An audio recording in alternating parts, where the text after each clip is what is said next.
जी हाँ, नमस्कार साथियों। पीटीआई भारत के नंबर 1 सर्वे न्यूज़ चैनल में आपका स्वागत है। वहीं आज हम बातचीत करने वाले हैं मध्य प्रदेश विधानसभा चुनाव को लेकर, जो कि 2023 एंड व 2024 के शुरुआत में होने वाले हैं, जो कि आपको नवंबर, दिसंबर, जनवरी इन तीनों में से किसी एक महीने में आपको देखने को मिलेंगे। अभी तक एक फिक्स तारीख का ऐलान तो नहीं हुआ है, पर उससे पहले ओपिनियन पोल के आंकड़े जारी हो गए हैं।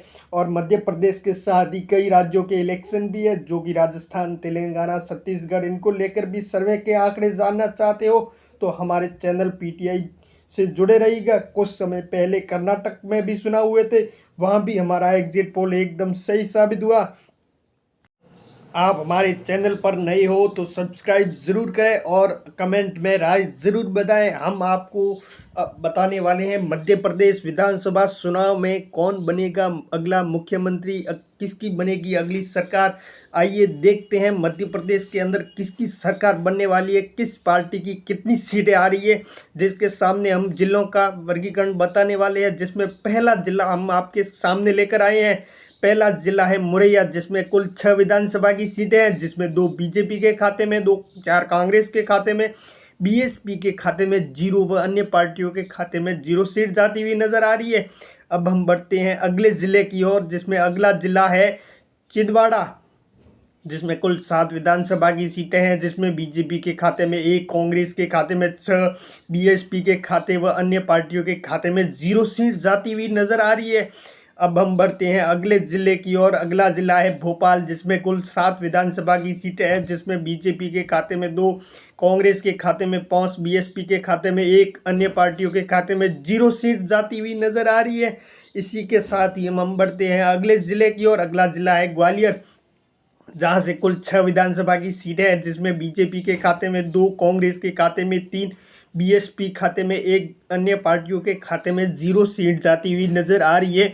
इसी के साथ ही हम बढ़ते हैं अगले जिले इंदौर की ओर, जहां से कुल 9 विधानसभा की सीटें हैं, जिसमें बीजेपी के खाते में 3, कांग्रेस के खाते में 6, बीएसपी के खाते में 0, अन्य पार्टियों के खाते में 0 सीट जाती हुई नजर आ रही है। इसी के साथ ही हम बढ़ते हैं अगले जिले की ओर, जिसमें अगले जिले का नाम है बैतूल। वहाँ से कुल 5 विधानसभा की सीटें हैं, जिसमें बीजेपी के खाते में 2, कांग्रेस के खाते में 3, बीएसपी के खाते में 0, अन्य पार्टियों के खाते में 0 सीट जाती हुई नजर आ रही है। अगला जिला है देवारा, जहाँ से कुल 5 विधानसभा की सीटें हैं, जिसमें बीजेपी के खाते में 1, कांग्रेस के खाते में 4, बीएसपी व अन्य पार्टियों के खाते में 0 सीट जाती हुई नजर आ रही है। अब हम बढ़ते हैं अगले जिले की ओर, विदिशा, जहाँ 5 सीटें हैं, जिसमें बीजेपी के खाते में 4, कांग्रेस के खाते में 1, बीएसपी व अन्य पार्टियों के खाते में 0 सीट जाती हुई नजर आ रही है। अगला जिला है सिवनी, जहाँ से कुल 4 विधानसभा की सीटें हैं, जिसमें बीजेपी के खाते में 2, कांग्रेस के खाते में 2, बीएसपी व अन्य पार्टियों के खाते में 0 सीट जाती हुई नजर आ रही है। अब हम बढ़ते हैं अगले जिले की ओर। अब हमारे सामने है अगला जिला सीहोर जिला, जहां से कुल 4 विधानसभा की सीटें हैं, जिसमें बीजेपी के खाते में 1, कांग्रेस के खाते में 3, बीएसपी व अन्य पार्टियों के खाते में 0 सीट जाती हुई नजर आ रही है।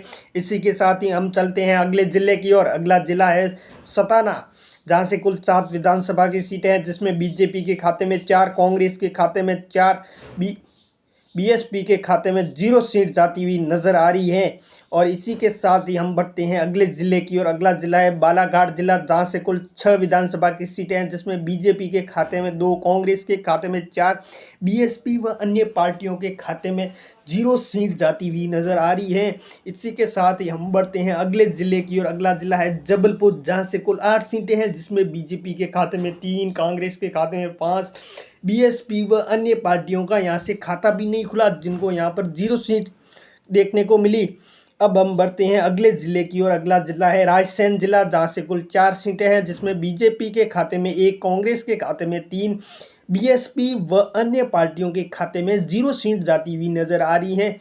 इसी के साथ ही हम चलते हैं अगले जिले की ओर, जिस हमारे सामने अगला जिला है उज्जैन जिला, जहाँ से कुल 7 सीटें हैं, जिसमें बीजेपी के खाते में 5, कांग्रेस के खाते में 2, बीएसपी व अन्य पार्टियों को यह खाता भी नहीं खुला, जहाँ से 0 सीट देखने को मिली। अब हम चलते हैं अगले जिले सागर जिले की ओर, जहाँ से कुल 8 सीटें हैं, जिसमें बीजेपी के खाते में 3, कांग्रेस के खाते में 5, बीएसपी व अन्य पार्टियों के खाते में 0 सीट नजर आ रही हैं। अब हम बढ़ते हैं अगले जिले की ओर। हमारे सामने अगला जिला है भीड़, जहाँ से कुल 5 विधानसभा की सीटें हैं, जिसमें बीजेपी के खाते में 2, कांग्रेस के खाते में 3, बीएसपी व अन्य पार्टियों के खाते में 0 सीट नजर आ रही है। अब हम ले चलते हैं आपको अगले जिले की ओर। अगला जिला है सिंगी जिला, जहाँ से कुल 4 विधानसभा की सीटें हैं, जिसमें बीजेपी के खाते में 1, कांग्रेस के खाते में 3, बीएसपी व अन्य पार्टियों के खाते में 0 सीट जाती हुई नजर आ रही है। इसी के साथ ही हम आपको ले चलते हैं अगले जिले थार जिले की ओर। थार जिले में 7 विधानसभा की सीटें हैं, जिसमें बीजेपी के खाते में 4, कांग्रेस के खाते में 3, बीएसपी व अन्य पार्टियों के खाते में 0 सीट नजर आ रही है। अब हम आपको ले चलते हैं अगले जिले की ओर। हमारे सामने अगला जिला है राजगढ़, जहाँ से कुल 5 विधानसभा की सीटें हैं, बीजेपी के खाते में 2, कांग्रेस के खाते में 3, बीएसपी व अन्य पार्टियों के खाते में 0 सीट जाती हुई नजर आ रही है। अब हम आपको ले चलते हैं अगले जिले की ओर। अगला जिला है सतपुर, जहाँ से कुल 6 विधानसभा की सीटें हैं, जिसमें बीजेपी के खाते में 2, कांग्रेस के खाते में 4, बीएसपी व अन्य पार्टियों के खाते में 0 सीट नजर आ रही है। अब हम आपको ले चलते हैं अगले जिले शिवपुरी जिले की ओर, जहाँ से कुल 5 विधानसभा की सीटें हैं, बीजेपी के खाते में 4, कांग्रेस के खाते में 3, बीएसपी व अन्य पार्टियों के खाते में 0 सीट नजर आ रही है। अब हम आपको ले चलते हैं अगले जिले बड़वानी जिला, जहाँ से कुल 4 सीटें हैं, बीजेपी के खाते में 1, कांग्रेस के खाते में 3, बीएसपी व अन्य पार्टियों के खाते में 0 सीट नजर आ रही है।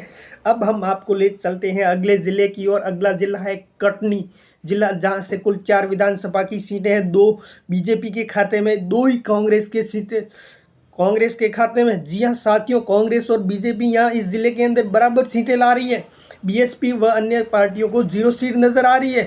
आज हमने आपको दिखाया है कि मध्य प्रदेश विधानसभा चुनाव के अंदर किस पार्टी को कहां से कितनी सीटें मिल रही हैं। जी हां साथियों, आप हमारे चैनल पर नए हो तो हमारे चैनल को सब्सक्राइब कर देना और कमेंट में ज़रूर बताएं कि मध्य प्रदेश विधानसभा चुनाव में अगला मुख्यमंत्री कौन बनने वाला है। जय हिंद साथियों, जय हिंद, जय भारत।